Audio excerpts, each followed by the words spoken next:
here with each and every one of you today for our Microsoft Afternoon of Learning and for Robin's presentation. And it looks like it's just about time for us to officially get started.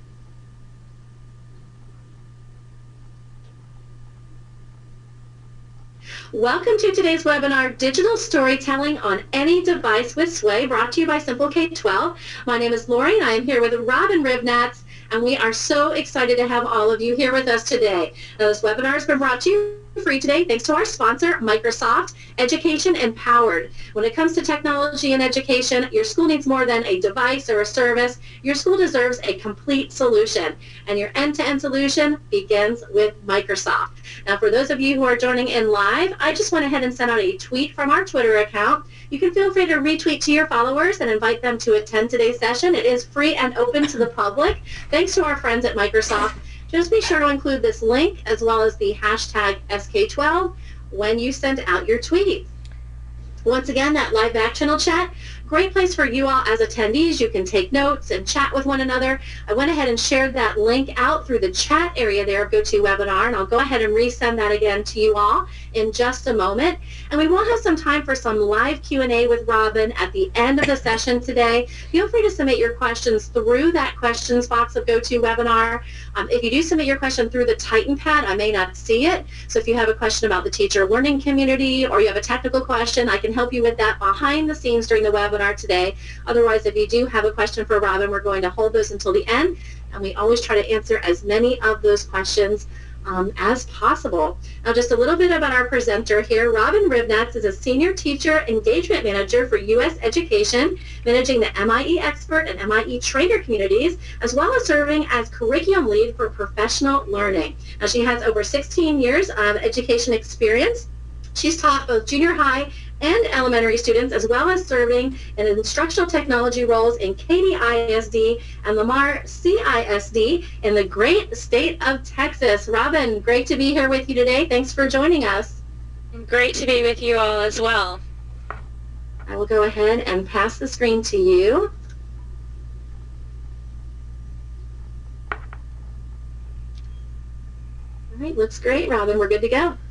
All right, let's go ahead and get started. So thank you, all of you, for joining the webinar today. Hopefully you'll get some good ideas on how you can incorporate some digital storytelling in your classroom. And today we'll be specifically looking at how to use Sway with digital storytelling. And the main reason I kind of focus on that particular product and using digital storytelling is because you can use it from any device. So I know that, you know, with students coming into our classroom, some of them may have access to a phone, some of them may have access to an iPad, a Chromebook, a PC, a Mac, et cetera, et cetera. We come from all different places and have different access to technology. So no matter which device that you guys are using in the classroom, this is a tool that you can use across all platforms, and that's why I'm super excited to share with you the power of Sway and how students can use Sway to build digital stories. So just to kind of start off talking about what is digital storytelling and why should we be incorporating this in our classroom. So basically, digital storytelling is just the expression of what we used to do in the ancient times of just telling verbal stories and passing those along. But now with the addition of technology, we are able to enhance our stories and give our stories new meanings by weaving in images and videos and interactives and virtual simulations, etc., in order for students to be able to take all the different forms of media, whether it's them speaking or sharing pictures, and incorporate all those things to tell a story. So what skills does digital storytelling build in the classroom? And I'll kind of address a few of the skills that I feel are super important when working with students and how these skills are layered in and you can scaffold inside of your classroom. So the first thing is research skills. All of our students need to be able to use digital resources or even physical print resources to be able to find and collect information in order to put a story together or share or tell information or that they're learning in their classroom. So just building those skills in order to be good researchers is part of the digital storytelling process. Obviously, to be able to tell a story, you also need to use writing skills. So being able to develop a point of view and write a script and be able to chronologically put skill that our students build when they tell digital stories is organizational skills. So in order to put together a complete story, you need to be able to organize your project. So what materials are you going to use? What kinds of media am I going to gather and collect? Am I going to need a video for this? Do I need to produce the video? So being able to take multiple moving parts and put those together will help our students in organization. Obviously, technology skills are very critical for our students to be able to leave our schools and be successful in any job today. They need to have excellent technology skills. So being able to use a variety of different hardware mediums. Maybe it's they're using a device to record some audio, or maybe they're going outside and taking pictures with their phone, or a digital camera even, or maybe the students are using a specific piece of software to do some audio editing or video editing. All of those things are important, and they're important skills for our students to learn. And when you have students build a digital story, it just enhances the practice and use of technology in the classroom. I think with every good digital story, we should also have our students present. In all jobs today, we're expected to be able to demonstrate our points. What is it that we're going to present to an audience? So deciding how to best present a story to an audience is super important.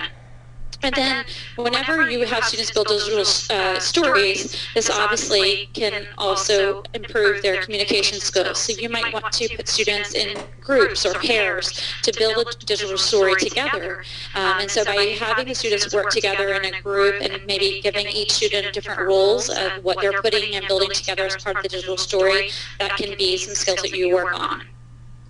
Other things that we'll have is like problem-solving skills. So we know that's important for our students to learn to make decisions and to be able to overcome obstacles. So are they trying to solve a problem, or are they able to figure out which piece of medium works best to demonstrate their thoughts or their ideas? So having them build these skills in the process as well. And then the last thing that we look at when we're talking about digital storytelling is the assessment skills.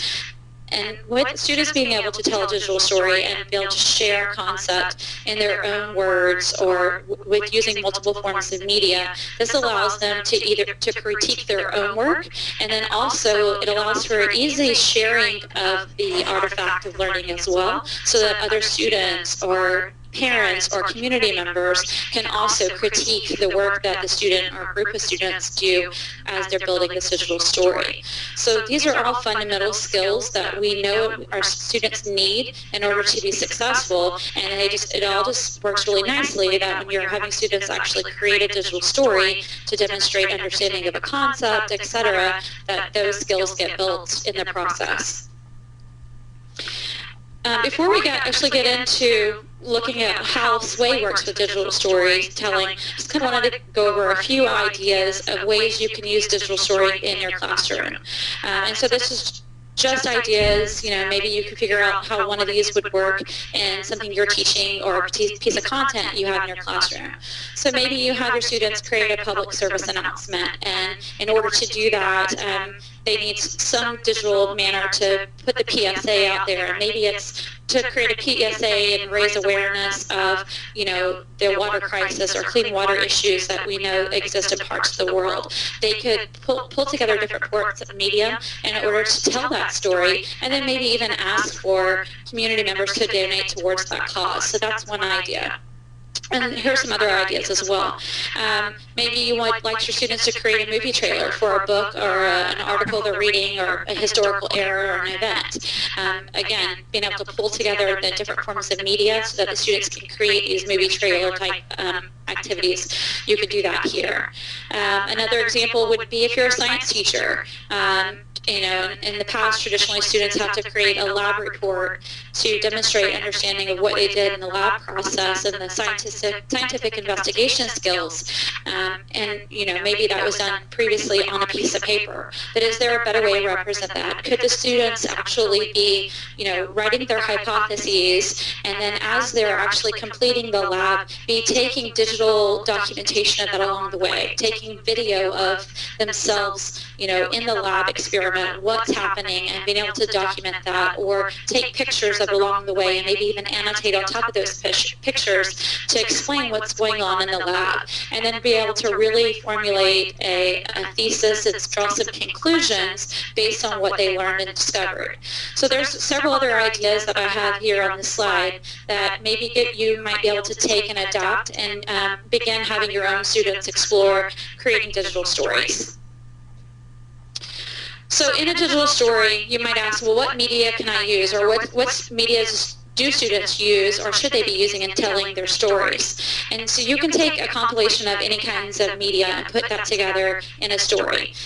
You could use videos, and so maybe you're going to YouTube and grabbing some videos from YouTube, or maybe the students actually recording themselves with their mobile device and explaining their learning, so maybe they're making their own videos. It usually has a lot of compilation of rich images, and again, these could be from online that the students find online, or they might be images that they actually took themselves. Music is often incorporated inside of digital stories, or even narration, so where students are able to record themselves and embed that inside their presentation to actually demonstrate their understanding of a concept.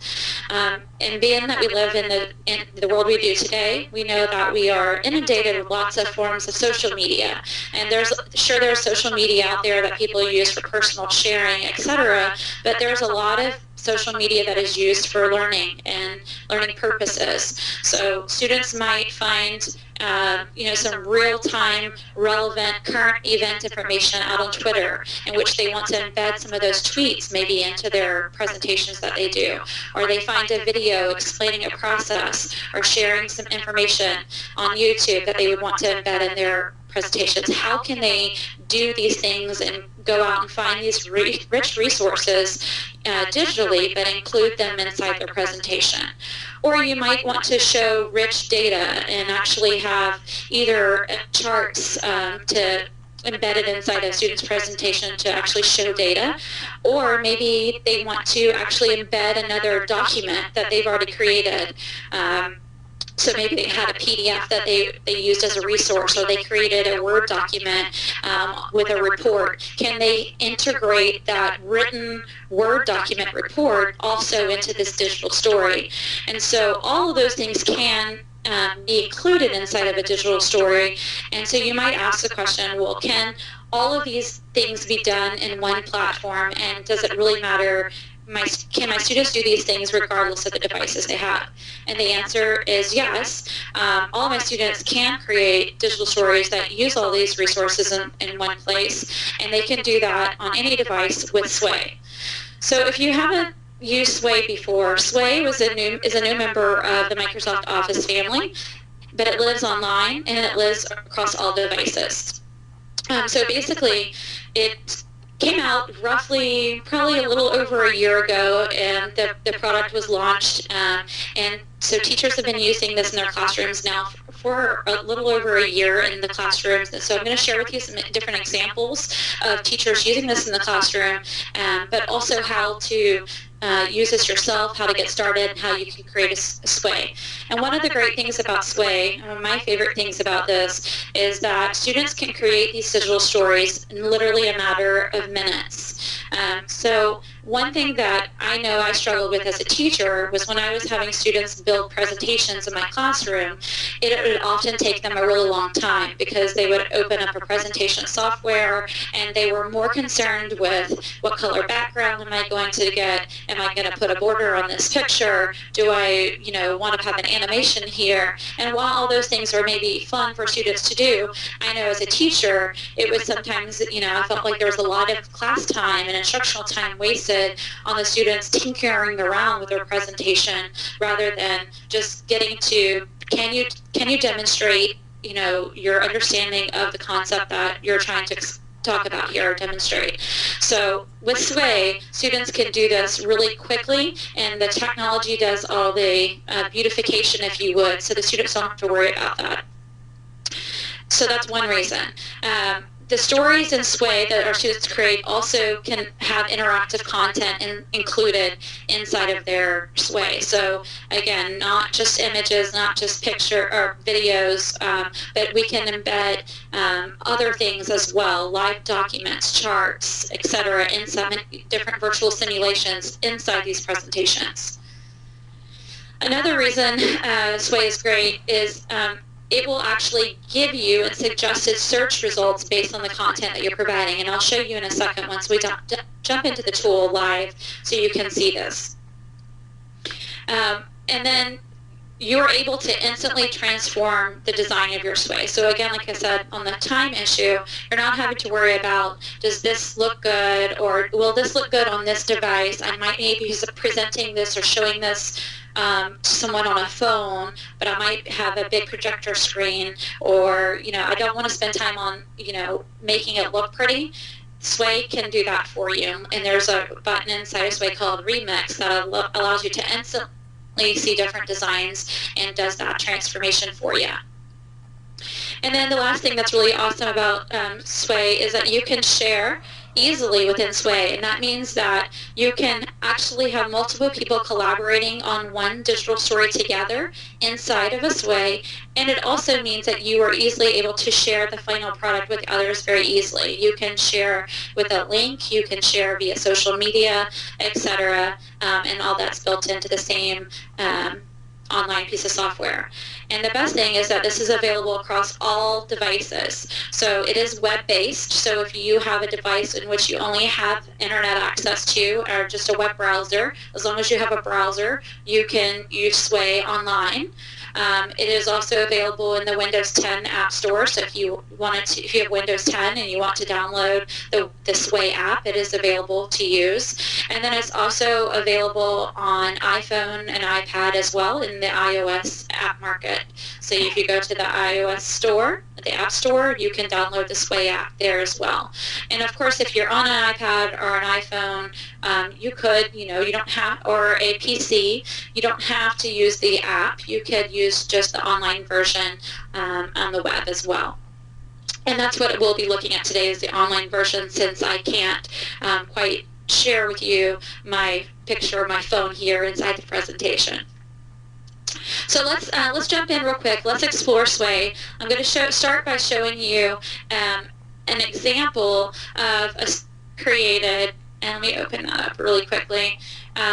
Some students created. So these were some second grade students who put this little digital story together. So they were doing some research on cows, and this is what the Sway looks like. So this is Sway Online, and it will automatically adjust to the size of your computer. So if I have a bigger screen, things will reposition on the screen based on my screen, or if I am looking at this on an iPhone and I have a small screen, it will reposition, and the images resize and reshape, and my Sway is displayed appropriately, so it still looks really nice on that device. So here's 3 little boys that are second graders who put together this Sway on cows, and obviously you'll see this little story they put together is completely, what a second grader would do with the little fun background that they used here. They give an introduction of what they're going to share inside their presentation, and then you can see even like this Roberto was in charge of putting the introduction together on Sway. So he talks about cows. I love how he talks about that cows can be different colors, but that brown cows don't give us chocolate milk. I thought that was really cute. And that they're a food source, etc. You can see where they've populated and put some pictures inside this Sway, what they eat, etc. And then there's a little video right here that they've embedded, so I could come here to this little video, click play, and actually watch the little video on the cows that they have inside here. And I'm going to go ahead and I'm going to stop that little video, but you can see that videos can be embedded in here and so on. And so this is the little story that they put together as second graders, in order to demonstrate their understanding of their studies of cows. And you can see each student contributed. So here you see Jacob, Roberto, and Anton all created and had their own contributions to this project they put together. So this is just one example of a sway. And again, because it lives online, these students are able to take this project, and they were able to share it with their teachers, with other students, their parents, their grandparents, etc., and easily accessible by others to view. So that's one example of a sway. In the back channel in the TitanPad, I also put in a link to where we have a collection that our sway team has aggregated some sways from different teachers around the world who are using sway in their classroom. So here are some examples, and that this URL is in the Titan back channel. It's docs.com/sway-edu, and here there are some introductions for how to use sway that you can see that are put there at the top. But then here are a bunch of examples of different students using sway in different projects. So you can see that there's one here that's an art portfolio that was put together by different students. So if I click on this particular sway, it'll take me to this particular collection of documents. And you can see all these are different sways that students had created. So whether it is students trying to demonstrate an understanding of a concept, or like in this example, students are actually using the sway to be a digital collection of their art portfolio, there are many different examples and ways that you could use sway in the classroom. Additionally, in the TitanPad in the back channel, I also posted a link to this blog article that was actually just released yesterday. And a teacher from the Pennsylvania area wrote this blog post on how their students are using sway in the classroom.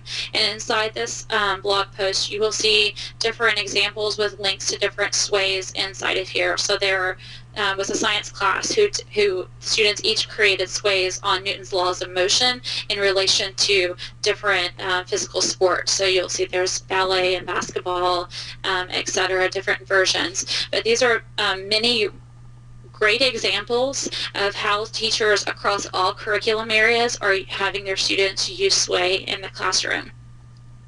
So now that you've seen a few examples, I kind of want to take you into sway online, and I'll show you how simple it is to create, because I told you they were really pretty easy. So this is my sway account. I'm logged in, so sway.com, and if you have a Microsoft account, which you can create for free, this is completely free to use. There is no charge on any app or across any device. You sign in with your Microsoft account, and any sway that you created will show up here. So these are sways that I create. Mostly I use sway as a newsletter source for some of the communities I manage. But if I want to create a new sway, I'm just going to simply click Create New. And what will happen is this is basically my storyline. It's where I begin building my sway. So I'm going to show you how simple it is to begin building a sway. I know that in a couple of weeks I'm going to be traveling to Budapest, Hungary, so I'll just quickly throw together a sway on Budapest as a place where maybe I want to document my travel. So when I title the sway, you notice I just simply put it in here. I can choose a background image for my sway. So if I want to click on a background image, I can either do a search. I could upload something from my computer, or I can just search right online. So I'm just going to say, how about this image right here? Notice I did not even search for Budapest. It basically knew the information that I provided here and automatically provided some suggestions for me to use of Budapest. So I'm just going to say, okay, yeah, I'm going to definitely do a search for Budapest, Hungary. It's going to give me some rich images over here.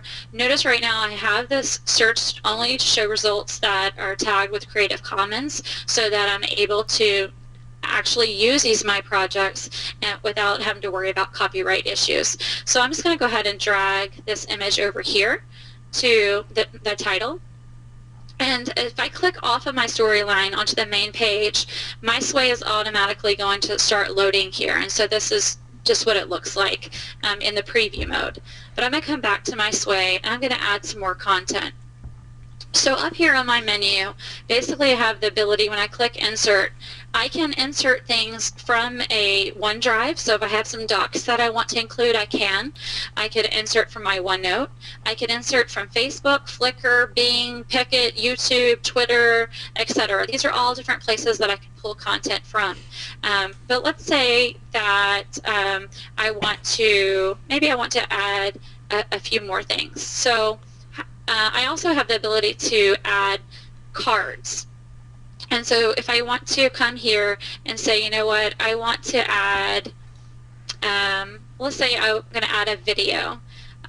If I click right here, add a video, then I can just, again, come and find a video that I would like to use for my search on Budapest. So let me go to YouTube real quick. And I'm going to find all right, this one will work. It is Travel to Budapest. I'm just going to dump that in right there, and now I have a video selected for my presentation.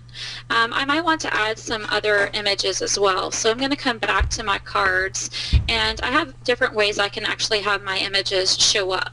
So I can choose a stack of pictures if I want, and what this does is it allows me to add multiple pictures, and it'll kind of do like a little counting deck, and I'll show you how those show up in a moment. But I'm going to go ahead and I will select to search. Let's say this time I'm going to search on Bing for some images for Budapest. So I'm just going to select the first few images. So I'm just clicking on some images here, and these are all images that I have permissions to use in my presentation. And I can either drag to this little group stack, or I could have clicked the add button and it will add them. Now notice when I put this here, it gives everything a title. I can also add captions to these as well. So I can say, I can't wait to visit. All right, so I can actually document things inside of next to my photos as well. Right, so I'm just going to add a few pieces of information there. And again, if I want to see what my sway is looking like, I can click off of the storyline and I can click into this preview mode. And what this preview mode is going to show me what my sway is looking like at the moment. So I see that I have a nice title right here, and then as I scroll over, I see I have the video embedded, and I could press play and make sure this is the video that I want. And I'm going to pause that video. And this is the little card stack that I just put in. So by just clicking on the little photos, it allows me to go through the different information for those. Now, I don't have to, insert rich pieces of media. If I wanted to come to my storyline and I wanted just to simply add more text, I also could just cut, oops, I threw that one away. I could add a new little area, and I could choose to add just some text if I wanted to. And so I might have something to write about looking forward to my travels to meet new teachers from all around the world. Right, so I can just add my text. If I wanted to, notice I could put bullets, I could emphasize pieces of my text, or I can just come in here and notice instantly my text goes right into that part of the sway. Now, those are the 9 things that I can do. I also have some ability, like I said, to, obviously we see pictures, we see video, we see text here. I can also come to my cards if I want, and I could embed a chart. So if I wanted to chart some data, I could create a chart and have that chart manipulated inside of this, or I could embed things as well. So let's say, for example, I want to embed a map of Budapest inside, so that the map is I'm actually able to manipulate the map inside of the sway rather than having to go to a separate site to do that. So over here in Bing Maps, I've already have a map here of Budapest, Hungary here. And if I want to embed it, the only thing I need to do is simply get the embed code. So when I click on the embed code, it will show me the map of Budapest. I'm going to say generate that code. I'm simply going to copy that code. I'm going to close it, and then I'm going to come back to my sway here, and right here I'm just going to paste in that embed code. And now what that does is it adds that map now to my Sway. So here is the map here, and you can see that it is an actual manipulative map. So I can come in, I can zoom out, I can zoom in so I can see, oh yes, Hungary is bordered by Romania and by Slovakia, and this is an actual map that I can manipulate. So that you definitely have those capabilities there. I also could use that embed feature to link to a document that I had. So for instance, I can go to my OneDrive, and I have this document right here already. It's a Word document that I have in which I want to maybe share this document or fun things to do in Budapex already. So I can also, inside of here, I can also grab this embed code for this document. So I'm going to grab the embed code to the Word document. Again, I'm just going to copy out that embed code, and I'm going to come back to my Sway, and I'm going to paste that in to my Sway. And so now, inside of my Sway, here is the Word document that I had. So when I click on that, my Word document loads, and I actually can scroll through that live Word document right there inside of my presentation. Now notice it put this in this format here, but maybe I don't like this format. I don't like the look of it, or maybe I don't like the layout. I can actually choose a different layout. So this one is going horizontal. I could choose to do a vertical navigation if I want, and now my Sway is going to instantly adjust, and I can now scroll through my Sway this way in a vertical direction. Or if I didn't like the design, I can either come to the design and I can manually pick a different design. So I could do that. I'm going to grab a different design. I'm going to click back over here, and now you'll see I have a different design for my Sway. So I can manually select one, or I can just click this little button right here called Remix, and it will cycle through different styles of the Sway. So I can keep selecting this until I find a style that I actually like. But notice I am not spending time on the design. I'm actually able to focus my time on the content. So this is a really quick summary of what Sway is, how you can use it, and how, no matter which device you're on, your students have access to build stories this way, and they have access to be able to pull in multiple rich forms of media right into their presentations. So I think we are just about out of time. I will quickly just want to share these last few things where we have some more resources as well.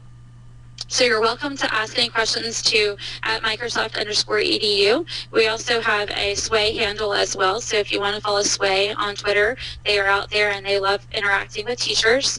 We do have courses on how to use Sway if you need a little bit more in-depth instruction on our educator community, which can be found at education.microsoft.com.